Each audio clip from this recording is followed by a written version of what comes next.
Bonjour et bienvenue dans votre nouvelle chaîne C'est pas que de la cuisine. Alors sur Instagram je vous ai posé la question de savoir quelle recette vous aimeriez avoir pour cette première vidéo et vous m'aviez répondu à l'unanimité une tarte aux légumes. Alors c'est la saison des légumes d'hiver et donc c'est parti pour une tarte aux panais, carottes et échalotes. A de suite. Alors les amis, pour cette recette, vraiment rien de compliqué. Par contre, on va faire notre pâte brisée nous-mêmes. Donc on va diviser la recette en plusieurs étapes. La première étape, la pâte, ensuite la garniture et ensuite le montage. D'accord? Donc là, on va commencer par la pâte. Il va vous falloir de la farine, un œuf, ok, du beurre. Et là, j'ai pris du beurre demi-sel parce que vous allez voir sur la tarte salée, ça vous permet déjà d'avoir un assaisonnement préalable. Les panais, les carottes et les échalotes. On va dans un premier temps laver tous les légumes qu'on va éplucher par la suite. Moi, je m'occupe de faire les pesées pour la pâte et je reviens vers vous. Là, j'ai toute ma mise en place pour préparer la pâte. On a besoin de 250 g de farine, de 125 g de beurre, d'un œuf et de vos petites mains et d'un petit peu d'eau, effectivement aussi. Pourquoi je vous fais faire cette petite pâte brisée? Parce que souvent, on a l'impression que c'est la mer à boire à faire. Effectivement, pour gagner un peu de temps et parce que c'est plus simple, ça je veux bien le comprendre. On a toujours une petite pâte en backup dans le frigo qui nous sert voilà, en dépannage, etc. Et souvent, on en a peur parce qu'on ne sait pas trop bien l'étaler, etc. Donc là, on va partir sur une tarte rustique. Et donc ça va vous permettre de ne pas galérer à bien foncer le fond de tarte, etc. Là, on étale sur votre plan de travail, on le met sur le papier sulfurisé et on rabat juste les bords. Le tout, c'est que ça fasse un peu artisanal, maison, etc. Vous allez voir, c'est d'une simplicité. Allez, c'est parti. On commence pour la pâte brisée. Donc, moi, ce que je fais, je pèse ma farine, 250 g, on a dit. Ensuite, je rajoute 125 g de beurre. Donc, la plaquette, elle fait 250, d'accord? Tac.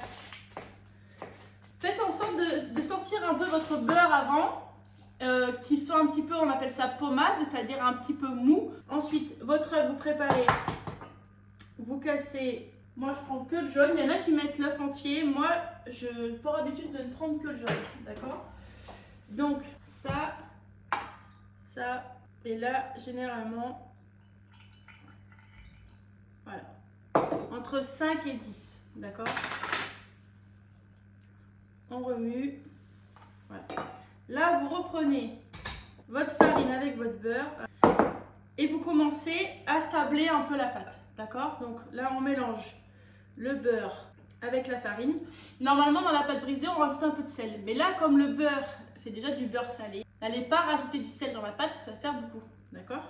Un petit truc que je vous ai pas dit, mais que j'ai fait bien avant de me mettre en place, c'est que j'ai allumé mon four déjà à 180 degrés, d'accord? En chaleur tournante. Et ça, prenez-le pour acquis à chaque fois que vous faites une recette avec une cuisson au four. Mettez votre four en préchauffage avant de commencer votre recette. Vous allez voir parce que ça vous évite déjà les déconvenues chaque fois que quand vous oubliez, vous allez mettre votre tarte ou votre gâteau. Ça met du temps parce qu'il faut que ça monte à température, etc. Et là au moins vous êtes sûr que c'est à bonne température, il n'y a pas de choc thermique au niveau de la pâte. Alors là, vous voyez, je ne sais pas si vous voyez bien, mais j'ai...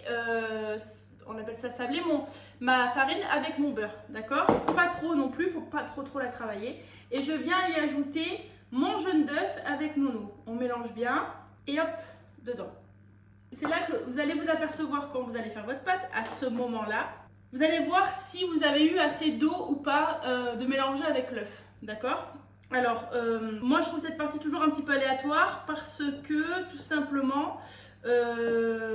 selon les œufs, vous avez plus ou moins l'œuf est plus ou moins gros. Donc là, je mets toujours un peu moins de mélange d'eau avec d'œuf. Comme ça, je suis à peu près sûre que je peux rectifier. Parce que si vous en mettez trop, en fait, déjà, vous allez voir votre pâte, elle est très humide et c'est pas top. Donc là, je préfère y aller plutôt doucement. Comme ça, on est sûr d'avoir la bonne texture à la fin. D'accord ? Et là, vous la terminez à la main, ok? Là, on va, ce qu'on appelle, on va la fraiser en fait, la pâte. Donc là, on l'étale correctement, hop, et on vient la retravailler. Allez. On va dire qu'elle est à peu près bien là. On va la laisser un petit peu reposer au frigo. Donc là, vous faites un petit pâton, d'accord? Qui aura déjà plus ou moins la forme pour vous, hein, je vous le dis, c'est plus simple. Faites un petit pâton, tac, qui aura déjà plus ou moins la forme de ce que vous allez étaler après. Ok? Ce petit pâton, on va le laisser reposer pendant qu'on prépare nos légumes, etc. Au frais. Donc là, le pâton est au frais. On va éplucher les panais, les carottes et les échalotes. En fait, on va cuire chaque légume séparément, un petit peu, et on va les réserver les uns après les autres pour le montage, d'accord?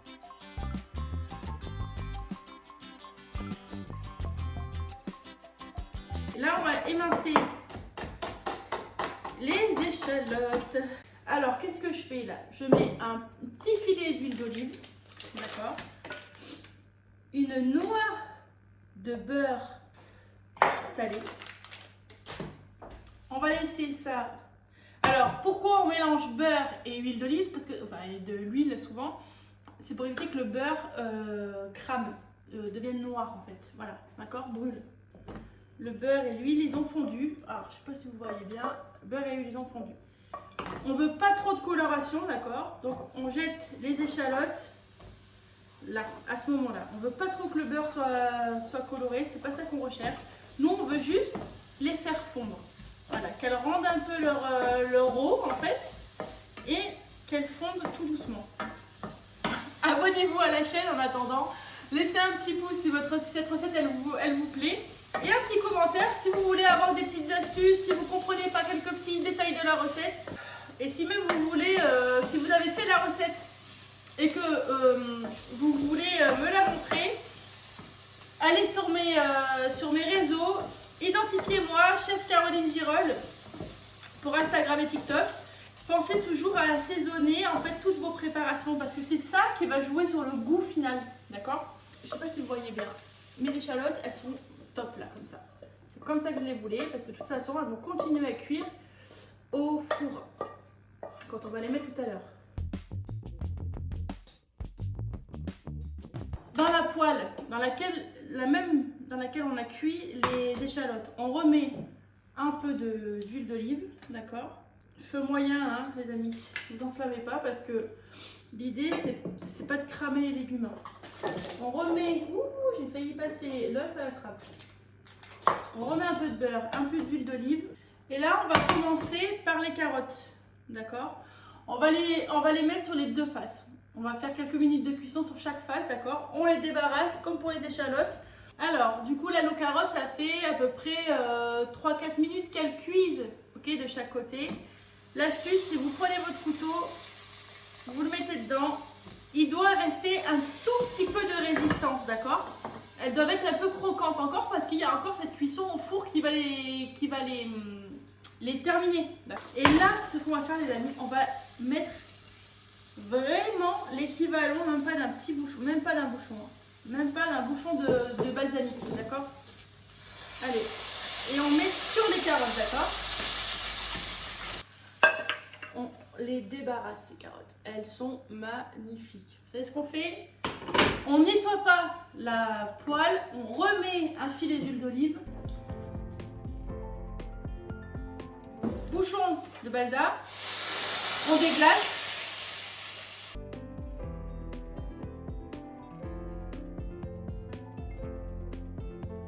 On vient, ce qu'on appelle fleurer notre plan de travail. Ça veut dire qu'on met un peu de farine, mais très léger, juste pour étaler, d'accord? Parce que si vous en rajoutez trop, ça va sécher la pâte. On prend notre rouleau à patoche, farinez-le un petit peu aussi quand vous l'utilisez. Et là, vous venez étaler. Et quand vous voyez que c'est à peu près bon, fleurez votre pâton, fleurez ça, on l'enroule.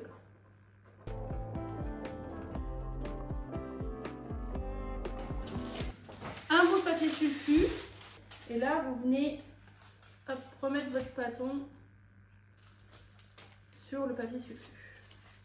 Là, qu'est-ce qu'on fait? On vient étaler. Alors, rappelez-vous qu'on va rabattre les bords, en fait, parce que c'est une tarte rustique qu'on fait.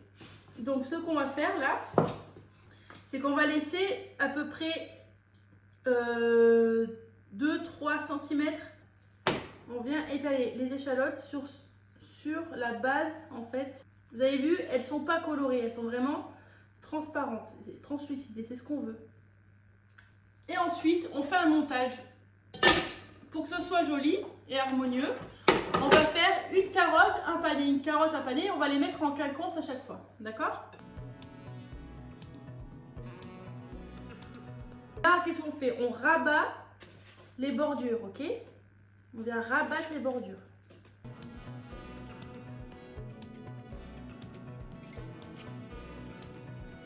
On va prendre un œuf qu'on casse pour faire la dorure, ok? Allez.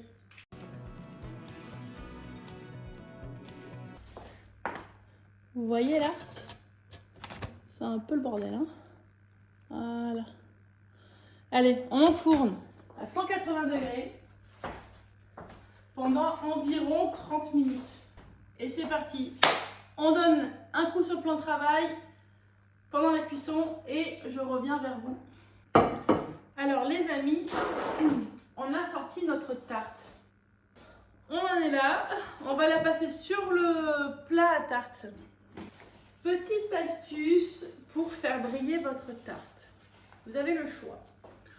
Soit vous prenez du beurre que vous faites fondre, soit vous prenez un peu d'huile d'olive, vous faites comme ça et vous venez badigeonner vos légumes avec l'huile d'olive. Vous avez vu, ça la fait briller instantanément. Alors, cette tarte pour les finitions, parce que c'est très sympa, je ne sais pas si vous voyez bien, j'ai peur qu'elle glisse, très sympa, mais on ne va pas la laisser comme ça. On va prendre un petit peu de persil, okay. Une petite poignée hein, de persil, vous n'êtes pas obligé de... Moi c'est juste que j'aime bien rajouter toujours un petit peu de verre. On vient hacher mais très très grossièrement, on ne veut pas forcément que ce soit très, très fin.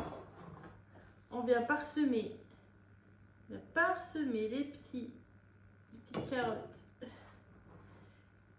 Voilà. On prend une poignée de noix, les amis. Et voilà, les amis, c'est prêt. Je vais vous faire une petite, comment dire, un petit gros plan sur la tarte. Parce que là, j'ai peur de vous l'amener de faire la belle. Ah, mais que ça tombe. Ce serait quand même bête. Donc, je vais vous faire un petit gros plan de la tarte et surtout je veux que vous m'en disiez des nouvelles en commentaire. Laissez-moi, si vous avez refait cette recette, laissez-moi vos commentaires avec voilà, si vous avez aimé, etc., etc.